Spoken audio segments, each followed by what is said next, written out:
नमस्कार, एक बार फिर आप सभी का स्वागत है। जम्मू कश्मीर के हवाले से अगर बात करें तो जम्मू कश्मीर के युवाओं में कहीं खुशी कहीं गम वाली स्थिति इस वक्त निकल कर सामने आ रही है, और ये इसलिए है क्योंकि एक लंबे अरसे के बाद जेकेएसएसआरबी की वैकेंसी सामने आई है। नायब तहसीलदार की अगर बात करें, वो वैकेंसीज सामने आई हैं, लेकिन उनको लेकर खासकर जम्मू संभाग और खासकर जो हिंदी भाषी बेल्ट के लोग हैं, जम्मू, उधमपुर, सांबा, कठुआ की अगर बात करें तो कहीं ना कहीं उनमें गम ज़्यादा है, क्योंकि जो गाइडलाइंस खासकर नायब तहसीलदार के एग्ज़ाम्स को लेकर है, उसमें जो सबसे महत्वपूर्ण चीज़ है कि मैंडेटरी जो क्लॉज है कि एक वर्किंग नॉलेज ऑफ उर्दू है, और जिसको लेकर एक हताशा सी नज़र आ रही है। और जम्मू के युवा इस वक्त फिर सड़कों पर हैं और लगातार प्रोटेस्ट चल रहा है। कुल मिलाकर नायब तहसीलदार की जो गाइडलाइंस है, ये क्या दर्शाती है? क्या जम्मू कश्मीर और खासकर जम्मू के साथ एक बार फिर सौतेला व्यवहार होने जा रहा है, और किस प्रकार इसके बीच एक मिडिल पाथ निकाला जा सकता है? क्योंकि जम्मू और कश्मीर को धर्म जाति के आधार पर अब बांटना संभव नहीं है, क्योंकि अगर हम युवाओं की बात करें तो युवाओं को एक ही लाठी से हाँका जा सकता है। इन सब मुद्दों पर बात करने के लिए मेरे साथ जुड़ चुके हैं जम्मू कश्मीर की बुलंद आवाज श्री परवीन शर्मा जी, जो फाउंडर एंड डायरेक्टर हैं सर कॉलेज ऑफ कॉम्पिटिशन्स के, और एक तवील एक्सपीरियंस जम्मू कश्मीर के राजनीतिक सोशियो पॉलिटिकल क्षेत्र में है। सर, स्वागत है आपका। धन्यवाद। परवीन जी, सबसे पहले मैं आपसे जानना चाहूंगा, जो एक बार फिर लगातार विवाद तूल पकड़ता नजर आ रहा है, खासकर नायब तहसीलदार की 2-3 दिन पहले एडवर्टाइजमेंट सामने आती है, खुशी युवाओं में बहुत आती है कि चलो सरकार की तरफ से एक बार फिर नायब तहसीलदार की पोस्टें सामने आई हैं, जेकेएसएसआरबी की बात आई, लेकिन उसमें जो क्लॉज था खासकर वर्किंग नॉलेज ऑफ उर्दू, क्या कहेंगे, किस तरीके से आप उसे देखते हैं? देखिए विवेक जी, ये जो उर्दू वाला इशू है ये हमेशा से रहा है। 2009 में भी था, ये 2015 में जो एडवर्टीजमेंट आई उसमें भी था, और जो कल हमें परसों एडवर्टीजमेंट देखी उसमें भी ये देखने को मिला। इसमें कोई शक नहीं कि हमारा बहुत सारा जो रेवेन्यू डॉक्यूमेंट्स हैं वो उर्दू में है, और 2019 से पहले हमारी जो लैंग्वेज पॉलिसी थी वो भी डिफरेंट थी। हमारा अपना कॉन्स्टिट्यूशन था और Urdu was the official language of the state. कुछ रीजनल लैंग्वेजेस भी थी उसमें, लेकिन 2019 के बाद थिंग्स हैव चेंज्ड, है ना। रीऑर्गेनाइजेशन एक्ट पास होता है, पार्लियामेंट एक लॉ पास करती है, Jammu Kashmir official languages act, जिसमें देयर आर 5 लैंग्वेजेस, है ना। आपको कश्मीरी मिलेगी, डोगरी मिलेगी, उर्दू मिलेगा, हिंदी और इंग्लिश। अब ऐसा नहीं है कि उर्दू को एक कोई सुपीरियर स्टेटस है, कोई अलग से स्टेटस है, it is at par with other languages. मैं ये मानता हूँ कि जब ये वर्किंग नॉलेज, बहुत सारे लोग हैं जो कहते हैं वर्किंग नॉलेज है, क्वालिफाइंग पेपर है, पर मैं ये मानता हूँ कि सम हो ये this discriminates on the basis of language. 2-3 चीज़ें हैं। एक तो जो नॉन उर्दू बैकग्राउंड स्टूडेंट्स हैं वो एक्सक्लूड हो जाते हैं, उनके लिए बड़ा मुश्किल है। तो बहुत सारी एग्ज़ाम्स ऐसे भी हैं जो जेकेएसएस भी कंडक्ट करता है, जब बाकी ऑर्गेनाइजेशन भी, जेके पीएससी भी करता है, उसके थ्रू भी बहुत सारी अपॉइंटमेंट्स ऐसी होती हैं, जैसे तहसीलदार है ना। तो वहाँ ऐसी कोई रिक्वायरमेंट नहीं होती, लेकिन यहाँ ये रिक्वायरमेंट रखी गई है। मैं ये कहूँगा कि दोबारा से जेकेएसएसआरबी को सोचना चाहिए इसके ऊपर। Rather government has to take a call on this, this is not at the level of JKSSRB जहाँ पे ये डिसीजन लिया जा सकता है। मुझे लगता है गवर्नमेंट को इसको सोचना चाहिए, और इसको इस तरह से करना चाहिए कि जो एग्ज़ाम है वो सेम होना चाहिए, उसका सिलेबस सेम होना चाहिए। जो मेरिटोरियस स्टूडेंट्स होंगे, जो मेरिट में आएंगे, उनकी सिलेक्शन हो जाएगी। सिलेक्शन के बाद पोस्ट सिलेक्शन उनको ट्रेनिंग भी दी जा सकती है, और उनको कुछ टाइम दिया जा सकता है एग्जाम पास करने के लिए। जैसे जब आप जेकेएस में भी देखते हैं, जो स्टूडेंट्स पास होके आते हैं तो उनको उर्दू का पेपर पास करना पड़ता है। तो उस तरह से मैं कहता हूँ पोस्ट सिलेक्शन कुछ इस तरह का अरेंजमेंट हो सकता है। अदरवाइज आज की लैंग्वेज पॉलिसी को ध्यान में रखते हुए एक पर्टिकुलर लैंग्वेज को सुपीरियर स्टेटस देना या उसको अलग से ट्रीट करना, मुझे लगता है ठीक बात नहीं है। परवीन जी, जिस तरह आपने खुद ही कहा, और जो जम्मू कश्मीर में ऑफिशियल लैंग्वेज एक्ट अगर 2020 की अगर बात करें, क्योंकि 2020 में ही 5 लैंग्वेजेस ऑप्शनल यहाँ पर घोषित की गई हैं, जिसका आपने जिक्र किया है, और इसमें कोई दो राय नहीं है कि किसी भी एक लैंग्वेज को हम सुपरियॉरिटी नहीं दे सकते। और खासकर जो जेकेएसएसबी की अगर बात करें, जिन्होंने रूल्स फ्रेम किए हैं, एक नोशन ये भी देने का प्रयास किया जा रहा है, जो जम्मू के युवा इस वक्त सोच रहे हैं कि कहीं ना कहीं एक एडवांटेज टू कश्मीर दिया जा रहा है। मैं सिर्फ कश्मीर ही नहीं कहूँगा, जम्मू का भी कुछ रीजन है जहाँ पे बहुत सारे कैंडिडेट्स ऐसे मिलेंगे जो उर्दू नोइंग होंगे, बट अगर हम एट वाइडर लेवल देखें तो मुझे लगता है जम्मू में कम लोग हैं जो उर्दू की नॉलेज रखते हैं, तो सर्टनली सम हो this discriminates on the basis of language. कुछ रीजन्स और कुछ कम्युनिटीज़ को मैं कहूँगा वो एक्सक्लूड हो जाएंगे, उनको डिप्राइव किया जाएगा। जब वो डिप्राइव हो जाएंगे अगर इस तरह की रिक्वायरमेंट रखते हैं, तो यहाँ से एक वाया मीडिया क्या निकल के नजर आता है, क्योंकि अगर जो तस्वीर अभी तक सामने आए हैं, युवा इस वक्त लगातार अपना रोष प्रकट कर रहे हैं respective of party politics. Different political parties के यूथ विंग के कार्यकर्ता भी इस वक्त प्रोटेस्ट करते नजर आ रहे हैं। क्या एक त्रुटि नजर आ रही है? और कई लोगों का ये भी मानना है युवाओं का कि एक डेलिब्रेट अटेम्प्ट नजर आ रहा है। क्या एसएसबी इसको रेक्टिफाई कर सकती है? देखिए मैंने जैसे कहा 2009 में भी इस तरह का इशू था, 2015 में भी आया, एक सिलेक्शन लिस्ट बनती है ना। रादर जो एग्ज़ाम क्वालिफाई करते हैं, नंबर ऑफ स्टूडेंट्स जिनको पास किया जाता है, उनको उर्दू का एग्ज़ाम देने के लिए कहा जाता है और उसमें बहुत सारे लोग पास नहीं हो पाते हैं। और मैं आपको बताऊं, यहाँ तक मुझे याद है कि 126 के करीब कैंडिडेट्स थे जिनका पास नहीं हो पाया था और उसमें से 122 जम्मू रीजन से थे। तो यहाँ से भी दिस रिफ्लेक्ट्स कि कहीं ना कहीं ये रीजन के बेसिस पे एक तरह से डिस्क्रिमिनेट करती है ये जो नोटिफिकेशन है।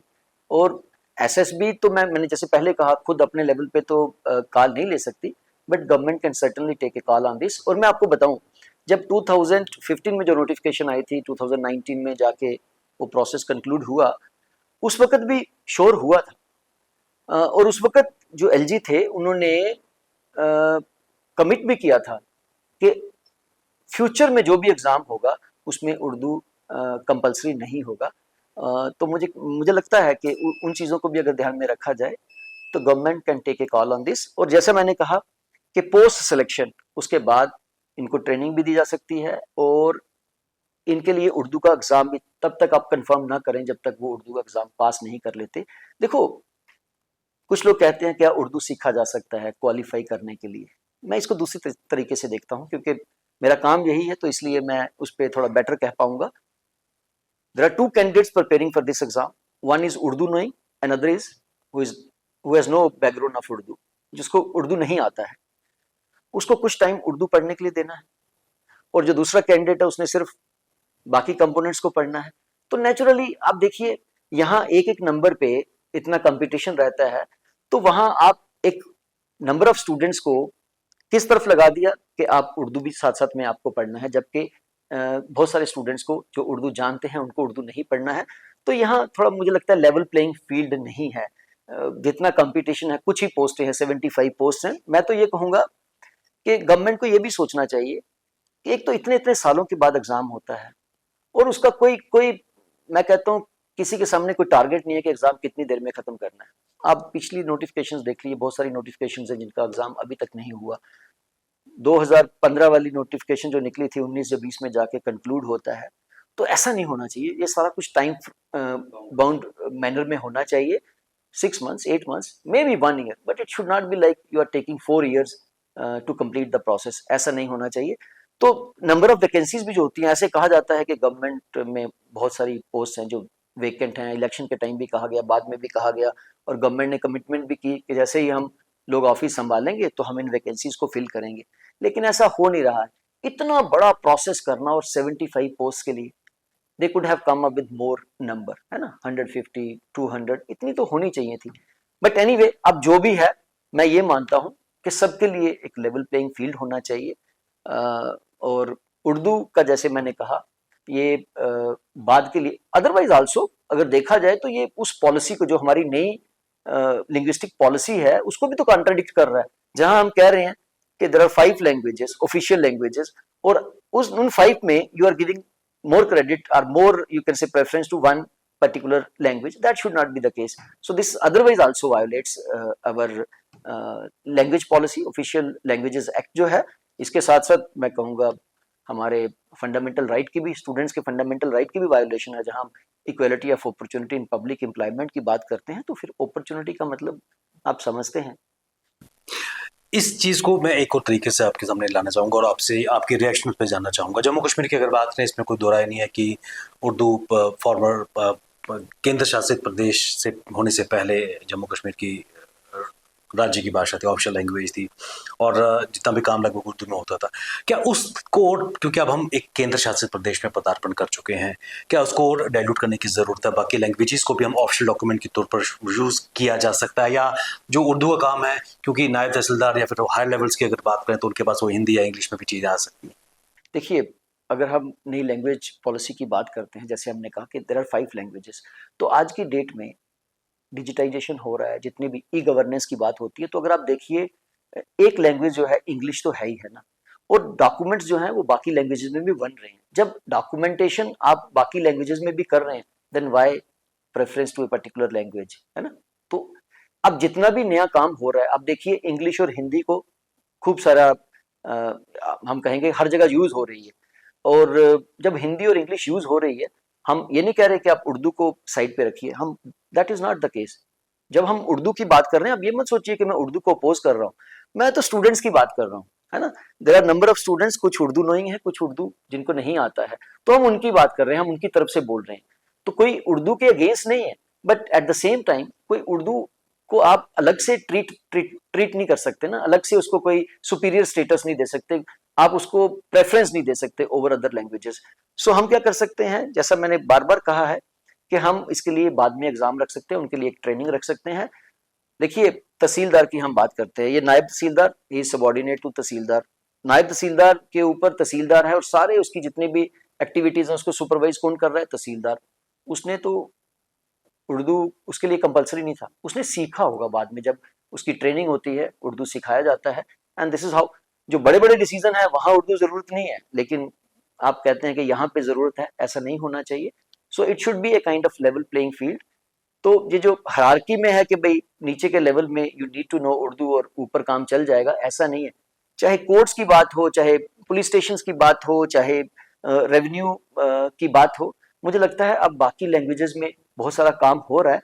तो इसलिए इस तरह का हमें नोटिफिकेशन नहीं लाना चाहिए। यहाँ पे एक पर्टिकुलर लैंग्वेज को आप कंपलसरी बना रहे हैं, आप रखिए लैंग्वेज।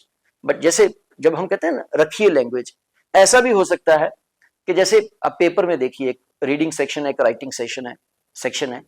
रीडिंग सेक्शन में आप पैराग्राफ दिया होगा, आपने उसको पढ़ के क्वेश्चन आंसर करने हैं, फिर आपने एक लेटर लिखना है, एक आपने एसे लिखना है, फिर एक पैराग्राफ होगा, उसको इधर you have to convert that into Urdu, और उर्दू में होगा तो आपने इंग्लिश में करना है।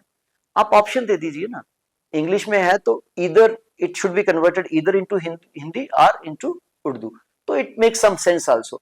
You are saying no, it should be converted into Urdu only, that is I think जहाँ पे बहुत सारे कैंडिडेट्स को भी और बहुत सारे लोगों को भी, और मैं कहूँगा कि एक रीजन स्पेसिफिक को इस इशू को लेके प्रॉब्लम है। चलते चलते एक और मैं पॉइंट इसके साथ जोड़ना चाहूँगा, और खासकर युवाओं की अगर बात करें, जब भी रिक्रूटमेंट आती है तो ओपन मेरिट और रिजर्वेशन की बात निकल के आती है। हम सबको याद है कि कश्मीर में आगा सईद उल्लाह जो सांसद है नेशनल कॉन्फ्रेंस के, खुद उन्होंने उमर अब्दुल्ला के आवास पर प्रोटेस्ट किया था और उनके साथ कई युवा भी शामिल हुए थे, और तब जाकर 10 दिसंबर को कैबिनेट सब कमेटी की फॉर्मेशन हुई थी और ये कहा गया था कि विद इन 6 मंथ्स ये अपनी रिपोर्ट सौंपेगी। और खासकर ओपन मेरिट बच्चों का यही रोष रहता है कि अब मात्र 30% आरक्षण उनके पास है ओपन मेरिट की अगर बात करें, और 70% रिजर्व है, और कहीं ना कहीं उनके वहां पर भी एक लेवलिंग फील्ड नहीं मिलती। क्या कहेंगे, 6 महीने हो चुके हैं। देखिए विवेक जी, पहले भी हम कई बार इस इशू पे बात कर चुके हैं। बहुत पहले सुप्रीम कोर्ट की एक जजमेंट आई थी, जहां सुप्रीम कोर्ट ने एक कैप लगाया था कि रिजर्वेशन 50% से ज़्यादा नहीं होनी चाहिए, accept in very extraordinary situations. तो एक कैप लगा दिया था कि भाई रिजर्वेशन का एक पर्पज है ना, जो पीछे रह गए उनकी हेल्प करनी है, so that they can compete with the rest. लेकिन ये पहले 10% ईडब्ल्यूएस के लिए भी आया, अब यहाँ ST2 के लिए हमने 10% कर दिया, 70% होगी, जिसमें 10% हॉरिजेंटल रिजर्वेशन है। मैं ये मानता हूँ ये अनफॉर्चुनेट है, रिजर्वेशन एक लिमिट तक होनी चाहिए। 20% रिजर्वेशन ST के लिए मुझे लगता है जस्टिफाइड नहीं है। इसके लिए गवर्नमेंट क्लब भी कर सकती है या कोई वाया मीडिया निकाल सकती है, क्योंकि आप ऐसा नहीं कर सकते कि आप जनरल कैटेगरी के लिए ओपन मेरिट में जो सीटें हैं उसको इस तरह से स्क्वीज करते जाएं, है ना। इतना ऑलरेडी बहुत कम वैकेंसीज रहती हैं, गवर्नमेंट जॉब्स की हम बात करते हैं तो बहुत कम रहती हैं, उसमें 70% रिजर्वेशन मेरे हिसाब से, हालांकि मैं रिजर्वेशन के अगेंस्ट नहीं हूँ, लेकिन रिजर्वेशन एक लिमिट तक रहनी चाहिए, और रिजर्वेशन ज़रूरी है, एक लिमिट तक रहनी चाहिए। और इस पे अब सिंस गवर्नमेंट ने कमेटी ने अपनी रिपोर्ट सबमिट करनी है और it will be considered by the cabinet, तो मुझे लगता है कोई ना कोई वाया मीडिया निकालेगी गवर्नमेंट। वरुण जी, खासकर आप जो नायब तहसीलदार एग्जाम्स का रोज चल रहा है उस पर आप अपने विचार साझा किए, और खासकर कहीं ना कहीं आवश्यकता है कि सभी बच्चों को एक लेवलिंग फील्ड में देना चाहिए, उसके बाद कहीं ना कहीं अगर उर्दू जो मैंडेटरी या फिर एक नॉलेज होनी चाहिए वो बाद में भी दी जा सकती है। आप हमारे कार्यक्रम में आए, महत्वपूर्ण जानकारी आपने शेयर की, आपका बहुत बहुत धन्यवाद। ये थे Shri Parveen Sharma ji, founder and managing director SR college of competition, जिन्होंने खासकर जो नायब तहसीलदार एग्जाम्स को लेकर जो एक कंट्रोवर्सी विवाद शुरू हुआ है उस पर अपने विचार साझा किए। बने रहिए आप हमारे साथ, हमें दीजिए इजाजत, नमस्कार।